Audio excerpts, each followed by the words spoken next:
Olá pessoal, eu sou o Eric, professor de História do Brasil, e essa é a segunda parte da nossa videoaula sobre a Era Vargas. Falaremos aqui do Estado Novo Varguista, que vai de 1937 a 1945. Após o golpe de Estado de 1937, nós temos um governo ditatorial do Vargas, onde aqueles elementos que apareciam como sinais, como características de inspirações fascistas do Vargas, né? A criação do Ministério do Trabalho, o começo aí de uma legislação trabalhista, a centralização do poder político mais ligado ao executivo, esses elementos eles vão ser escancarados, eles vão aparecer de forma mais concreta. Só como um sinal disso, a gente tem ainda no final de 37, em novembro, finalzinho do mês de novembro de 1937, o evento ficou conhecido como a Queima das Bandeiras de Vargas. No Rio de Janeiro, Vargas faz uma solenidade hasteando a bandeira nacional e fazendo a queima da bandeira dos estados brasileiros. Porque na nova Constituição, na Constituição do Estado Novo, o único símbolo nacional que deveria unificar todos os outros era a bandeira nacional. Os outros símbolos, as bandeiras dos outros estados, elas eram consideradas então uma forma de crime, né? Era um símbolo que não deveria ser utilizado. Essa ideia de união nacional, de valorização de um símbolo nacional sobre os demais, tem também uma inspiração de um nacionalismo ligado aí a alguns ideais que a gente também percebe em movimentos nazifascistas do mesmo período. Além disso, a gente tem outros elementos que a gente pode ver aqui no slide, que é o fechamento dos partidos políticos, a dissolução do Congresso Nacional, o poder legislativo, assim como o judiciário, vão ser centralizados no poder executivo. Então, esses poderes vão ficar concentrados nas mãos do Vargas. A gente tem o estabelecimento da pena de morte no Brasil nesse período, suspensão dos direitos individuais. Então, as liberdades civis elas são tolhidas nesse momento. E a gente tem a eliminação do direito à greve. Se os sindicatos já estavam vinculados ao Ministério do Trabalho desde 1931, a partir de 37, esses sindicatos são proibidos de realizar greves.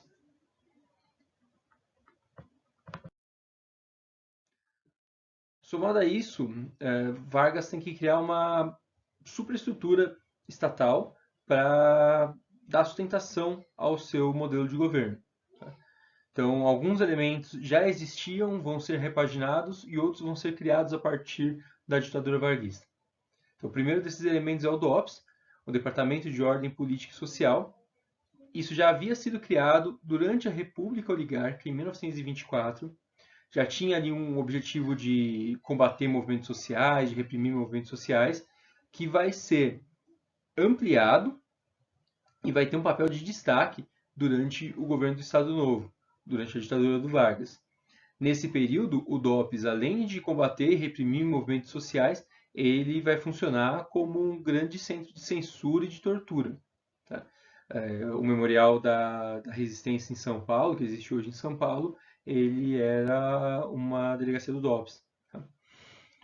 Além do DOPS, a gente tem a Delegacia Especial de Segurança Política e Social, o DESPES. Já havia sido criado no governo provisório do próprio Vargas.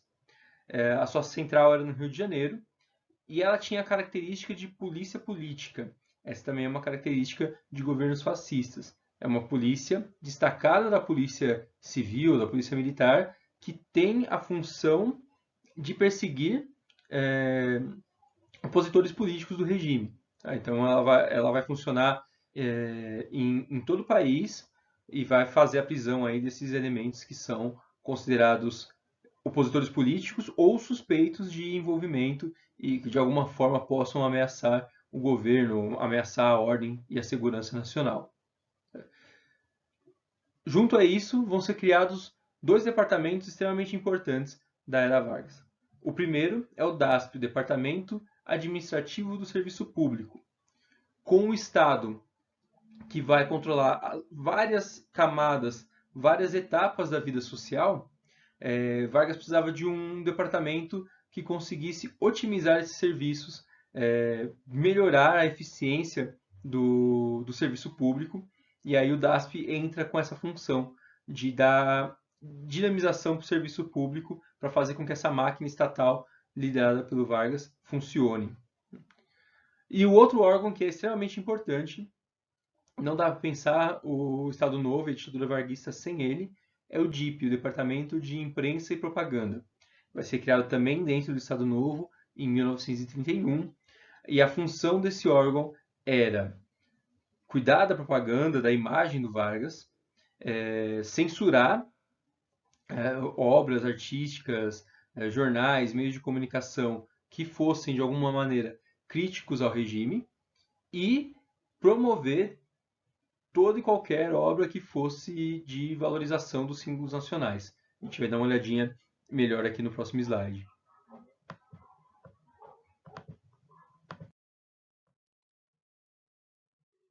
Então aqui, a cultura de massa na era Vargas. Dentro de todo o trabalho desenvolvido pelo DIP e da importância que a propaganda tinha no governo varguista, a gente tem uma série de elementos que vão ser criados.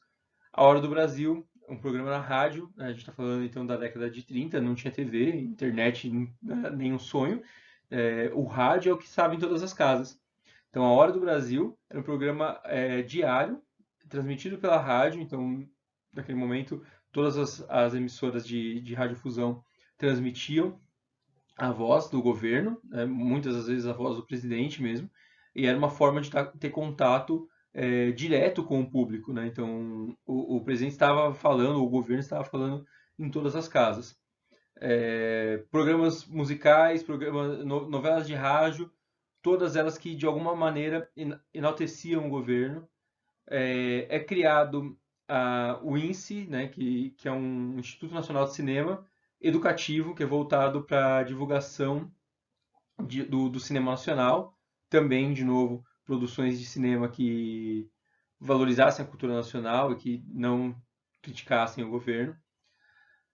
Muitas obras de literatura, de arte, literatura nacional, quadrinho nacional vão ser criados nesse momento. Apesar disso, a gente tem, né, como mostra no slide, uma influência muito grande do modo de vida norte-americano.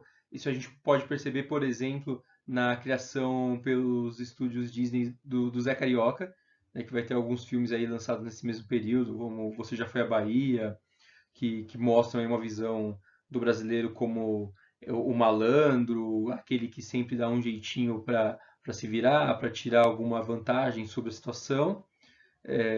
Não é uma imagem necessariamente boa do país, mas que vai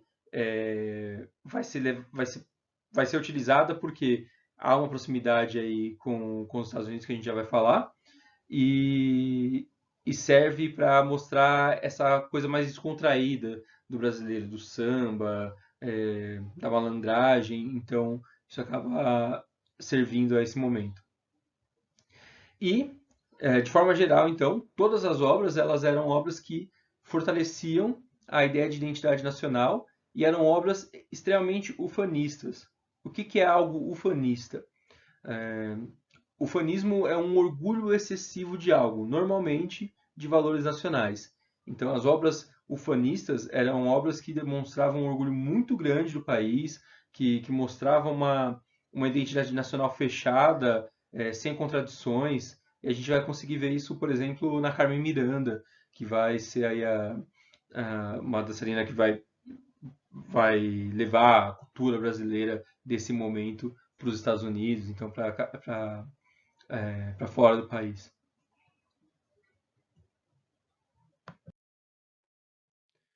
No âmbito econômico, o Estado Novo, o Estado varguista, ele vai ter o papel não só de interferir na economia, então aquela coisa keynesiana que a gente falou em história geral do Estado que interfere na economia para conter crises, para estimular determinado setor da economia, ele não só vai ter esse papel de interventor, como ele vai ter um papel de empresário, de criação de novos ramos, de novas áreas de desenvolvimento econômico. Então, a gente vai ver isso na Companhia Siderúrgica Nacional, na CSN, que vai ser criada durante o governo Vargas. Na Vale do Rio Doce, que foi nos anos 90 privatizada, né, virou a empresa Vale. Vai ter um grande investimento no setor de transporte, da construção, já começa na construção civil, embora isso vá aparecer mais fortemente mais para frente na ditadura militar. Criação do Conselho Nacional do Petróleo, Conselho Nacional do Sal e por aí vai. Então, todos os setores da economia nacional tinha ali a mão do Estado intervindo, mas também a mão do Estado empreendendo, criando condições de negócio, condições de desenvolvimento. Bom, chegamos então ao final aí do Estado Novo, né? Como que a gente caminha para esse final do governo do Vargas. Até a década de 40, Vargas ele vai ser bastante simpático aos regimes nazifascistas, tendo alguns acordos econômicos aí com a Alemanha. Lembrem-se, né, a gente falou na aula anterior, e vai enviar o Gabenário para campo de concentração. Então há uma proximidade com os regimes nazifascistas.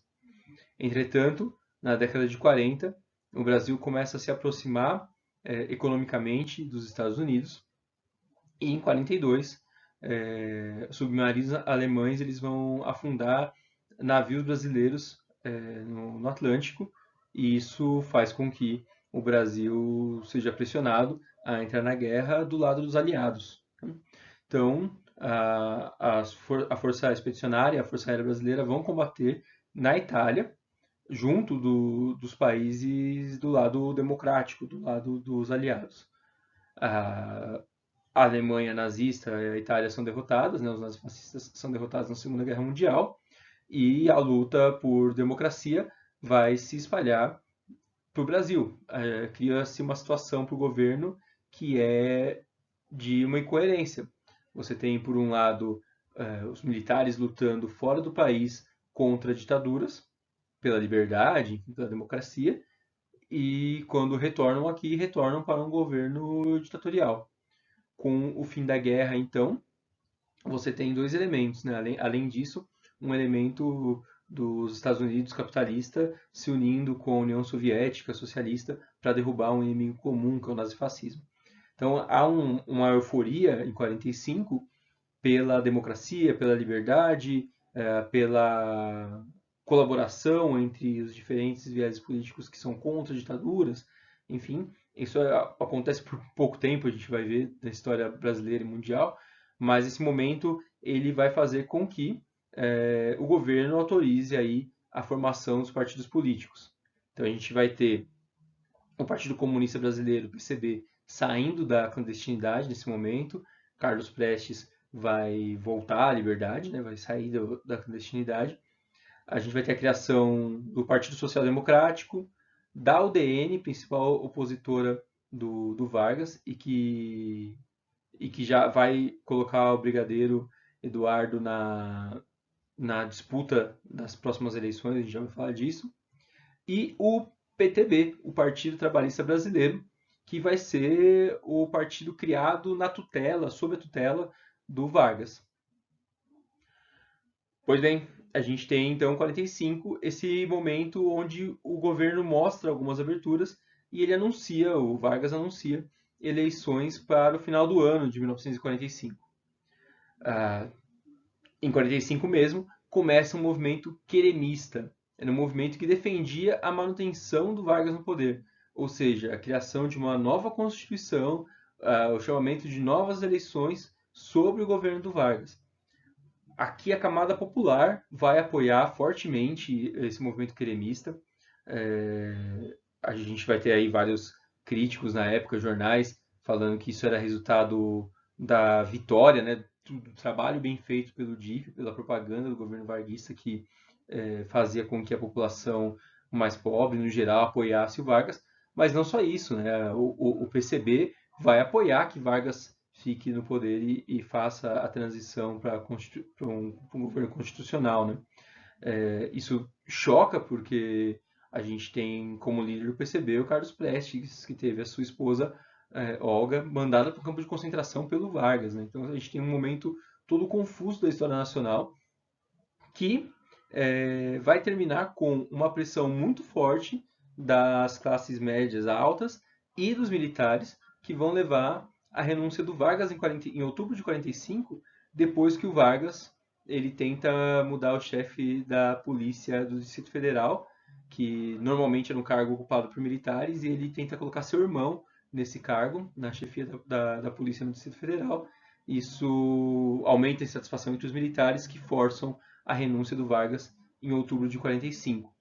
O partido, então, do Vargas, o partido tutelado pelo Vargas, o PTB, vai colocar nas eleições aí o candidato Eurico Gaspar Dutra, que vai acabar vencendo as eleições, mas isso a gente explica numa próxima aula.